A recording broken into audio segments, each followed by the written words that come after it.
Welcome in to the Better Advertising with Better Media podcast. My name is Justin Knuckles. I'm your host, and this is the first time I've gotten to say this in a while, but alongside my co-host, Destiny Wishon. Hi there, Destiny. Hello, hello. How are we doing today? Fantastic. I mean, chaos of Black Friday, Cyber Mondays died down. We're relatively dabbling in circle back season, so I feel fantastic. I know the heat of the moment has passed us, but still busy till the shipping window closes, so we're still on top of things, but wanted to get together with you today, end of the year here for our podcast, looking back at 2024 in review. We recently put out our Spotify Wrapped stats on LinkedIn and shared those with the community, showing how big this podcast has gotten, which was kind of surprising to me, but wanted to take a step back, both in celebration and kind of looking back at our learnings and moments to celebrate this year. So we'll just start high level. What are your thoughts on the year of 2024 as a whole before we go into specifics? Well, for one, I could dive into a million different Amazon advertising things,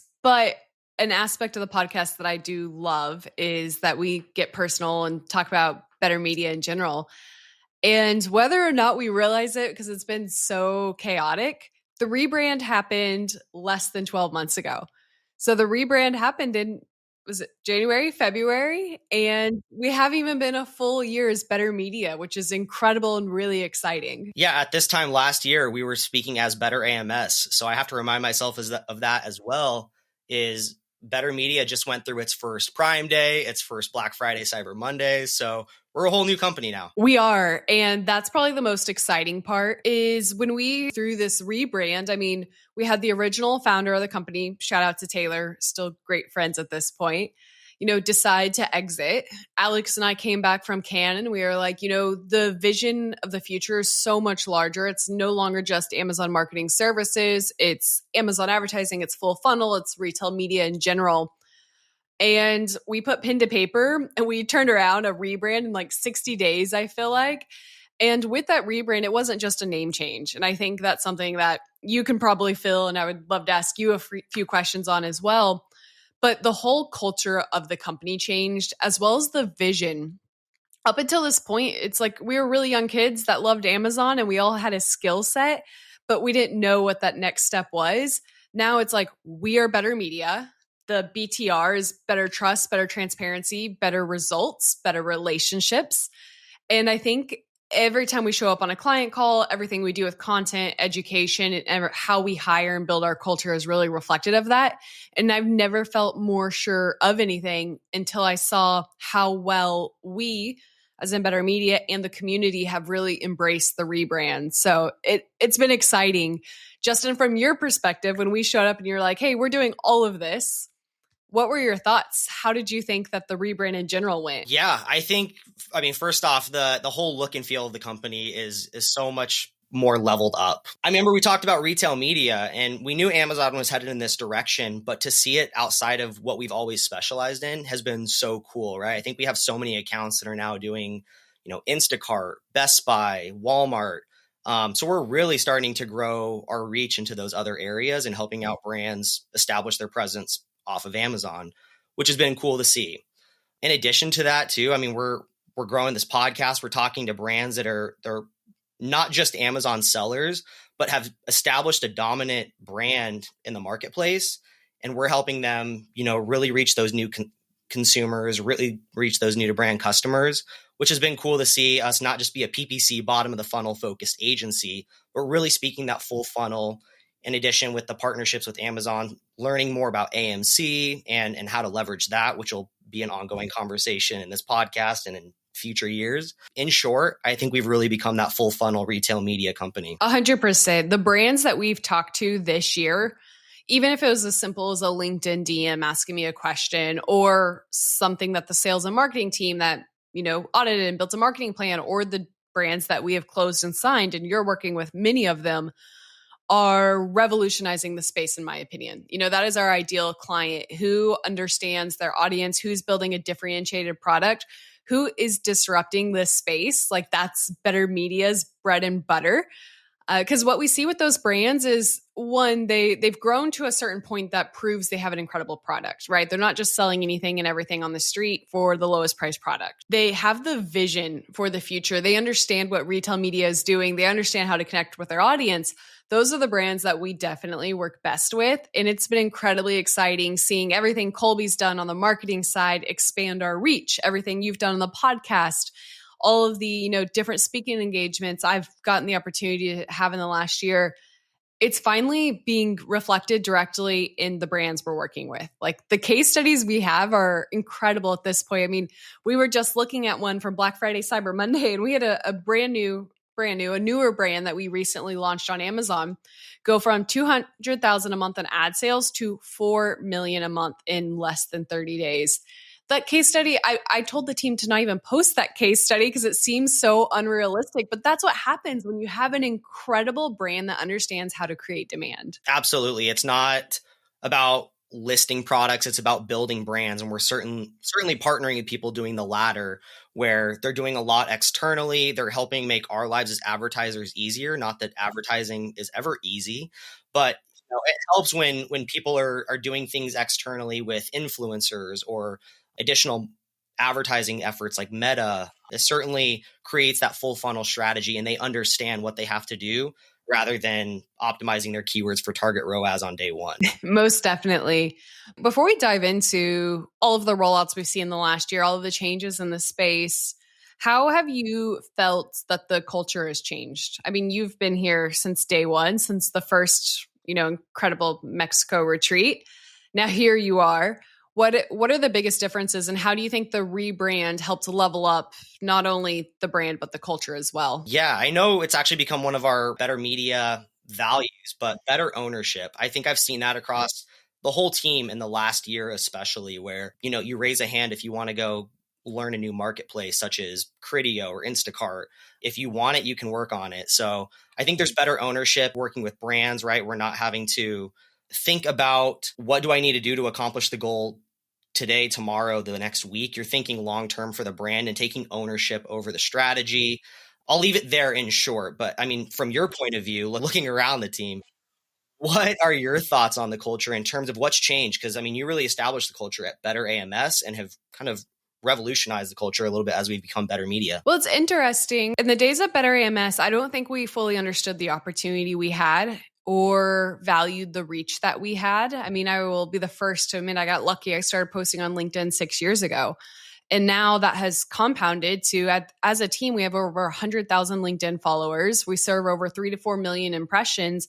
We're able to lead content and education in the industry. I think we're one of the most trusted voices and one of the most authoritative voices in terms of strategy. And embracing that, starting to be more confident that, look, it's not just me posting content. We have over a 95% retention rate this year. Like, that's a mic drop moment. A 95% retention rate at our growth rate is insane. And that's because the whole team has bought into this mentality of ownership, competitiveness, but also I would say just appreciating the values, right? The communication, the integration with the brands that we're working with. It is a testament to how incredible the team is. I used to have a ton of insecurity that, I was posting the content, I was training and educating, but were we able to do it at scale? And that is what we are proving we can do today. And I think it is most reflected in the retention rate and the growth rate. I think that the next kind of 2 to 3 years are going to be about continuing to maintain this direction, being a little bit more systematic about where we're going and how we're doing it, but continuing to hire people that have that level of ownership, that are just willing to jump in. I never want to be the, Ford assembly line agency. That does not sound exciting to me, saying, Justin, go do A through Z, nothing else. Don't misstep. That's boring to me. But hiring incredible people at the company that we could just let run, go figure out TikTok shop, do it in a way that is transparent and trustworthy for the client, that is incredibly exciting to me. And I think it's reflected in a part of our vision, which is we don't want to be the biggest. Like 500 person agency loses soul, in my opinion. But we do want to be the best in everything that we do. And I think that kind of pairs together with what I was saying with ownership really well, where, Adam's doing a great job of training everybody on the team around Amazon ads, but he's not training them how to go post on LinkedIn. And yet you look at everybody around the team has killer LinkedIn posts, killer followings. Adam and I just getting together one day being like, let's create a DSP series on the podcast. So, and it go viral. Yeah, hiring great people who take ownership, I think, has really been taken up to another level this year with our culture. That's always a fun question as an agency owner. I get asked a ton of different things, but one of them is, how do you get your team to buy into LinkedIn? I'm like, well, I don't know. It just happens. I think there's so much excitement around it. And, we have a lot of enthusiasm. And I think the team has started gamifying it. It's nothing mandatory, but it is kind of a fun gamified thing of who can find the newest update and who can post. I think the caveat to this, I always tell people, is your team's going to be 300% more scoutable. I think there's recruiters in everyone's DMs because they work at BetterAMS Media, which is really cool and exciting. And, I know other agencies and software companies that have actually said, no, let's put restrictions around what the team can post and the content they're posting, because it is risky, of course. I mean, we've had our fair share of issues in that regard. But at the end of the day, it definitely keeps us accountable to taking care of our talent, making sure that the culture we have is the way that it is, because we are retaining talent just as well as we retain amazing clients. It also helps when you have a lot of former athletes on the team who are very competitive, and you see someone get ahead of you in your LinkedIn following or the number of posts they've made. And I need to get more on top of this. I'm pretty sure 40% of our team right now was a D1 softball or baseball player, which is the most random stat because it's like all over the US. It's not anything that we're trying to attract per se. It just naturally happens. So if you want to know like what a Better Media offsite is, it's like tackling people playing spoons. It's, a ton of different spike ball, ping pong challenges. Like we're going to need to increase our insurance policy just because of that. Yeah, I think we've bent a few spoons in the spoons game. But aside from culture, that's getting a little bit into the weeds of Amazon here in 2024. What have been some of the biggest maybe learnings, maybe their rollouts? What have been some of the biggest takeaways that are pretty essential that we maybe take for granted here in December? We heard about their rollout earlier this year and we're like, holy crap, this is a game changer. Yeah. Well, one of the benefits to leading content and education is we get to test and learn a ton because the majority of our clients come to us for that reason. They give us budgets to test and learn all of the new innovations that's been rolled out across platforms. I would say in general, the two biggest things that we saw across retail media platforms and with Amazon is focusing more on creative, for one, and two, releasing more data and giving more insight so brands can make better decisions. And, those two alone are really exciting and we can dive into the specifics, but you then layer in the element of AI. And it's been a catalyst to both of those areas. So it's fun. Like I always joke that within Amazon advertising, you can log in every 7 days and you're going to see something new, which puts a lot of pressure on teams like ours to be incredible, succeed, and test everything. But I mean, in the last year, we saw Sponsor Brands Video AI. We saw Creative Studio be rolled out, which is 100% AI-enabled imagery studio from everything from video to lifestyle images. We saw custom images start being AI populated within ad console, sponsored display lifestyle images and video getting expansion.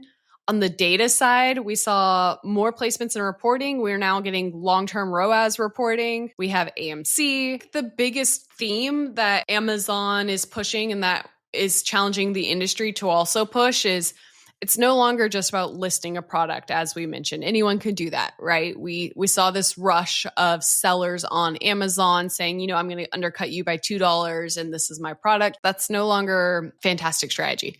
I think it's all about brand building and how do you build a brand while you connect with your audience? How do you connect with your audience? Well, you understand who your buyer is and you understand where to target them in their journey, which means you need more access to analytics and AMC. The second thing is, how do you stand out to that specific niche audience while you customize your creative to specifically target that person at the right point in time?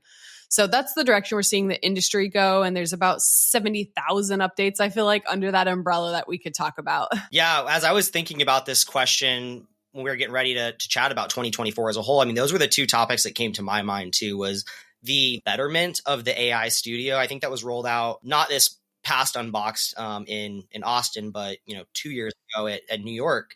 And at first it wasn't all that great, right? It looked very Photoshop-esque. But over the last year, I've seen these images become incredible. The AI studio has only gotten better. And so if you don't have, an incredible graphic designer or photo team, it's only leveling up those kinds of brands to be on par with, the Coca-Colas and other brands. So I know you just made a LinkedIn post about this, but it helps you be relevant around the time of year, right? You just did a Coca-Cola post showing them in kind of a holiday Christmas time. So the AI studio has only gotten better, and I imagine it's only going to get better as we go into 2025. In addition to AMC, right, we're still kind of picking apart what it can do, what, access can it give us. So speaking with brands, even in the last few weeks, they're saying my agency doesn't even know how to use AMC. They don't know what this is about, how to use it. And so, we're still ourselves humbly still figuring it out, but we've done a lot with, creating custom audiences with AMC, pulling data from AMC, understanding path to purchase, media mix. So I think those are my two biggest trends and like betterments of Amazon this year has been the AI studio and the data with AMC. Most definitely. And I think it can be really overwhelming because of all the changes and how quickly everything updates. And that's where the progress over perfection conversation, I think, is really important. It's something that we focus on as an agency. There's no perfect answer, especially because brands are so differentiated in what makes them successful. Like you shouted out the mid-sized brands, right? Historically, they didn't have the budgets to go purchase a national media campaign and to shoot a, $500,000 commercial that they were going to display all over the US.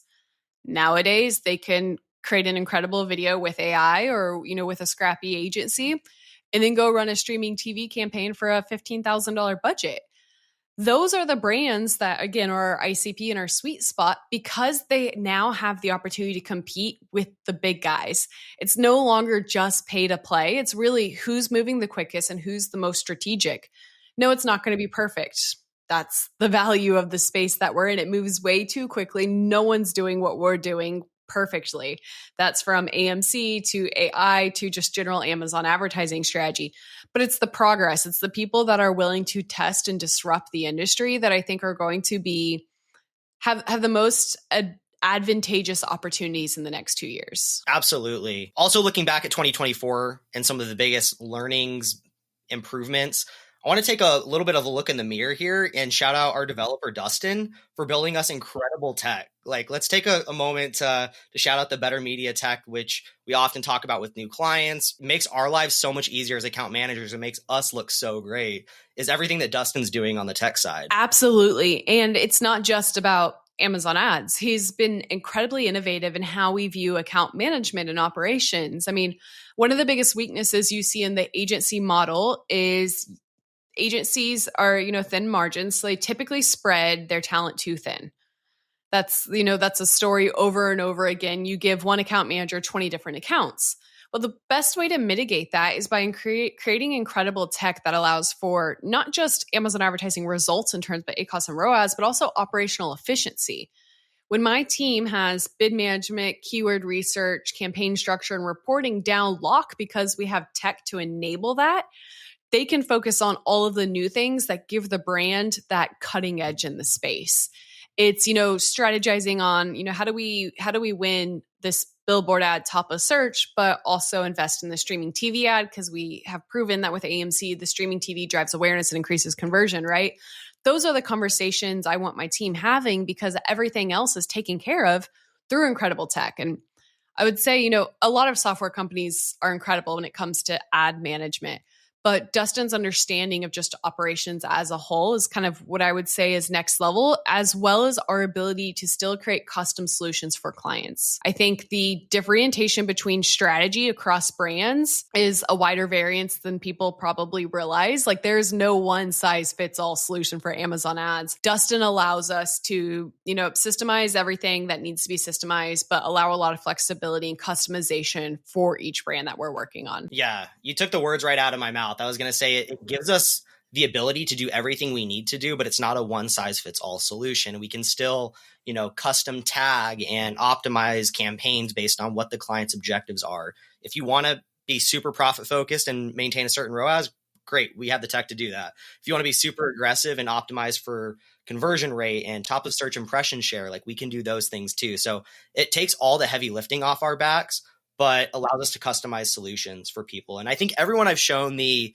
time series brand metrics to is blown away by it. Like, I can't believe Amazon hasn't done this, right? They give it to us week by week, month by month, but it's so hard to visualize it over time. And so all these little improvements help better the conversations with our clients rather than getting in the weeds of things that don't matter. Exactly. And I think that's one of the key things we've discussed is we don't want to try to compete directly with Amazon ads. No one's going to be able to compete with the speed of those development teams. That would be absolutely insane. So everything we build is to complement the platform. I mean, I never want to hear an ad manager at Better Media say I haven't logged into Ad Console in a few days, because Ad Console is still getting a lot of the first mover rollouts. And everything we're building is to complement Ad Console. We didn't recreate brand metrics. We took brand metrics and had a completely new visualization that allows brands to now see month over month, week over week, conversion to category performance metrics. So it's like, how do we take what's given to us and just make it a little bit better? This eases our financial burden from a SaaS perspective, but also gives, again, our clients and our account managers an opportunity to be cutting edge. Absolutely. Well, any other thoughts on 2024 before we look forward to 2025 and maybe what we're more excited about for next year? I don't think so. I mean, anyone who's unsure of any of the updates we've discussed here, you need to check out our LinkedIn. It's impossible for us to timestamp every single thing that was rolled out across Unboxed, Accelerate in the last quarter, but also just looking back in the last 12 months. The industry moves so dang quick. I mean, we have placement modifiers, sponsored ads, AMC, again, new streaming TV advantages, new reporting across both search and DSP. Like, it's insane. So check out all of our LinkedIn, follow our newsletter, follow our YouTube. Everything we're doing with content now, we're trying to basically 10x. So yeah, definitely subscribe. And if you missed everything we've been chatting about this year, be sure to start following now, because we're still going to be talking about all the updates, like you said, coming weekly, more than likely next year. So stay tuned now. Probably 10x. Yeah. It's only going to get busier, especially as we're dabbling in other marketplaces now and sharing learnings on Walmart, Best Buy, Criteo, Instacart, etc. Just expect more content next year. Well, with that said, let's look forward to 2025. What are you most excited about for next year? Maybe some new advancements from Amazon they announced late this year, or just in general as a company, BTR Media. What are we excited about next year? I think I hate saying it because it's such a buzzword, but AI is going to continue to expand. We're seeing a lot being done on the video front. And I think as Amazon pushes innovation upper funnel across streaming TV and kind of connecting it to the bottom of the funnel metrics with sponsored products, it's going to be a huge opportunity for brands to connect to an audience that they never did before. I think retail media network consolidation is probably something we're going to start seeing. It's not easy to scale every single retail media network, so I'm expecting some level of roll up on that end. But also, as Better Media, we're expanding, per our clients' request, into some of these new arenas that are going to open up a lot of opportunity for brands who feel like maybe they're stuck in the Amazon or Walmart bucket. It's like, hey, where can we find a new network that's maybe going to provide not as high of a reach, but a good reach opportunity for a lot cheaper budgets? I think that's something that we're definitely going to be playing into. I've personally been dabbling into some TikTok shop aspects. Anyone who's made it this far in the podcast, shoot me a DM on LinkedIn if you think this is an opportunity Better Media should move forward on. I hopped on a call with someone earlier this week and I'm excited about it. I think TikTok Shop is incredibly innovative. I think their audience and reach is incredible, which is typically the biggest struggle with, releasing a new marketplace. But I think it'd be a lot of fun for us to dive into. So that's my biggest excitements into the new year. Yeah, I think the new marketplaces are going to be a whole world of opportunity for next year. And me being a little more in the weeds on certain accounts, I'm super excited about some of these rollouts they announced from Unboxed earlier this year being, multi-touch attribution. I know this question has come up when we look at AMC data, as we referred to, right? Path to purchase. It's like, okay, great. Which sponsored product campaign and sponsored brand and sponsored display campaign are working together to create the best customer path? And it's like, we'll soon be able to answer that, assumingly, with this multi-touch attribution model. So I would also say with the more data and the more upper funnel initiatives, something that we're seeing is performance budgets and brand budgets are starting to converge a little bit. I think the brands that can fluidly move across the two a little bit quicker than maybe what a typical fiscal budget does are being really successful. I understand the reason against that fluidity, but at the end of the day, as we see this middle of the funnel opportunity being unlocked, like as we discussed, a streaming TV campaign can be tied back directly to a sponsored product ad. So once you know that data, you can move your budget and say, hey, my branded search is down this month. My new customer acquisition's down this month. Maybe I should allocate more budget into my TV or my DSP campaigns, knowing that, hey, my sponsored product ROAS, my upper funnel ROAS in general may decrease, but my sponsored product ROAS may increase as those branded searches go up. A lot of people don't view them as the same, but at the end of the day, we know the path to purchase is not linear. Someone views a TikTok and then they go check out the Instagram and then they decide to type in the brand name on Amazon and then they don't purchase, but maybe they add to cart. And then you run a AMC audience to target everyone with a sponsored product ad who added to cart but did not purchase, right? That's impossible to track. It's way too many data points. Like incrementality is going to be a huge discussion because of that.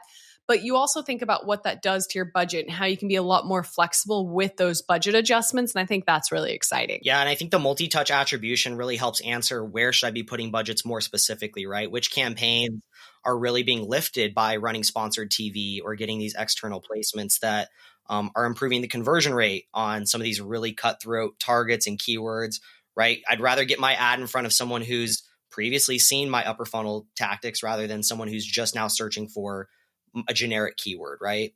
So AMC, I think, is only going to help us out next year. But let's see, anything else on the 2025 planning? Again, AI, like you mentioned, I think is going to be fantastic. I'm excited to see how it turns into video. The AI studio with images has been great. I'm excited to see what this is going to look like with video. But anything else on the 2025 look ahead? I would say, just to keep an eye on our team. We want to continue to educate the market. And I think the balance that we have is we've been producing content for 7 years. How do we create new content? We don't always need to create new content. It's how do we, increase our reach? How do we improve the questions that we're answering and make sure we're directly connecting with our audience? So that's one of the areas of just Better Media in general I'm really excited about is, seeing the growth of the podcast this year, seeing what else we can continue to do with LinkedIn.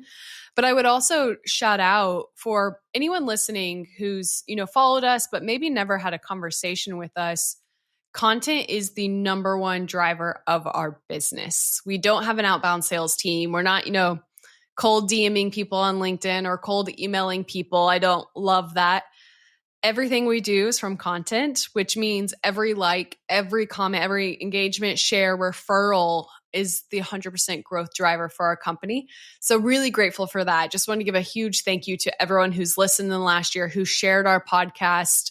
You are the driver behind this small business. And I think that's been pretty incredible. Yeah. To every single pair of ears that's listening to us speak, I really appreciate it. We love sharing this information. Like education is what we love to do before advertising. So I appreciate it and continue sharing this with anybody and everyone who needs this podcast. And again, reach out to us on LinkedIn. Would love to chat, talk about what specific problems you're facing. We're always available. Our DMs are always open. Always more than happy to help and incredibly grateful for everything we've built for as little resources as we've had. I think that's been pretty incredible success story. Last question, Destiny, more on the personal side for you. I know you're a big reader. What are some of your favorite books or your favorite single book that you've read this year, if you have one? I would say it's been one of my absolute favorite books this year, Unreasonable Hospitality. Just because I came from the service industry, I came from the country club vibe, and Unreasonable Hospitality is a fantastic book on one, how much you can influence your culture with great hospitality, but how every single touch point or interaction you have with a human, whether it's serving them desserts or at a hostess stand, can influence someone's livelihood. And that's really cool because everything we do is, people to people as we're growing this business. So the hospitality isn't just maintaining a 95% retention rate, which I'm incredibly proud about, but also, having those positive interactions through Slack or through LinkedIn that really showcase what our culture is about. I mean, I think multiple people have called out that there's something about Better Media. It's just the vibe of Better Media because of how hospitable we are, I believe, and how we've continued to attract talent that maintains that vibe. Absolutely. I think every day I sign in, I'm never in a bad mood, but it's impossible to be in a bad mood when you're chatting on Slack. Half the Slack chats are, account ideas. And then the other half is memes and GIFs and jokes and making fun of maybe it's Dest one day, maybe it's Alex the next day, maybe it's Adam the next. So we're a very, I think, fun team to be around, and it's encouraging every single day. So I just wanted to ask that question on a leadership level, what your favorite book was this year. I think that's always something people like to hear. Definitely. And I think that's a unique one that's maybe not making its rounds within our community near as often. Yeah. Come talk to Better Media. You'll understand the vibe right away. If you're around at a conference next year, I'm sure you're going to see one or multiple of us. So come up and chat, and would love to get to meet you all. Definitely that. I know CES, Accelerate, Patterns Accelerate, Unboxed. We'll be attending all the big ones. So feel free to reach out. We can get some time scheduled. And Justin, again, thank you so much for having me on today. Thank you so much for joining. And we'll chat with all of you guys next year in 2025. But like you said earlier, if you're not already following or subscribing to the podcast, be sure to do so you don't miss any future episodes. And we'll catch you all next year. Thank you so much.